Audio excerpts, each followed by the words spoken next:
የአብርሽ አባት ሚስጥሩን አወጡ። ሚስጥሩ ምንድነው የሚለውን አሁን በዚህ ቪዲዮ ላይ መነግራችሁ ይሆናል። ቪዲዮውን እስከ መጨረሻው ማየታችሁን እንዳትረሱት። በጣም በሚገርም ሁኔታ እንግዲህ የአብርሽ አባት እውነት ለመናገር ከሆነ የሀቅ ሰው፣ ትክክለኛ ሰው፣ የእውነት ሰው ናቸው ጋሽዬ ማለት ነው። በጣም ነው ደስ የሚለው። ትክክለኛ ነገር ነው የተናገሩት። አንተ አብርሃም ሄርሜላ አትሆንም። ትላንትና ራሱ አይተናታል። ቲክቶክ የሚባለው ነገር ላይ እንዴት እንደሚያደርጋት ራሱ አይተናል። እቺ ደግሞ ለትዳር ለህይወት አትሆንም፣ ላንተ የምትሆነው ሩታ ናት ሲሉም ተናግሯል።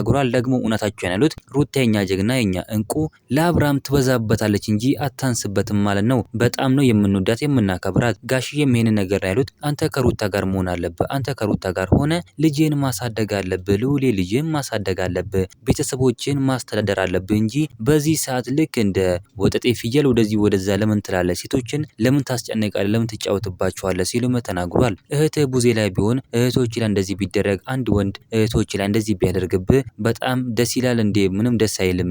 ስለዚህ አንተም የማትፈልገውን ነገር ለምን ሰው ላይ ታደርጋለህ? ሲሉም ተናግሯል። ደግሞ እውነታቸውን ነው ያሉት። ጋሽዬ ማለት በጣም ጥሩ ሰው፣ ሀቀኛ ሰው ናቸው። ጋሽዬ በጣም ነው ሩታን የሚወዱት። ከአብርሃም በላይ ራሱ በጣም ነው ሩታን የሚወዱት። በጣም ነው ከሩታ ጋር አብርሃም እንዲሆን የሚፈልጉት ማለት ነው። ለምን ብትሉ ሩታ የፍቅር ሰው፣ በጣም የምትወድ ሰው፣ ቁም ነገረኛ፣ የህፃን ቁም ነገረኛ ናት። ነገር ግን ያቺ ሄርሜላ ብር ፈልጋ ነው ወደዚህ የመጣችው። ጋሽዬ እውነታቸውን የተናገሩት። እናንተ ምን ትላላችሁ? ሀሳብ አስተያየታችሁን ኮሜንት ላይ ማስቀመጥ እንዳረሱ፣ ቪዲዮ ላይክ ቻናሉ ሰብስክራይብ ማድረግ እንዳረሱ። በሌላ ቪዲዮ እስከምንገናኝ በያላችሁበት የዓለም ዳርቻ ሰላማችሁ ብዝት ይበልልኝ። ደህና ሁኑልኝ።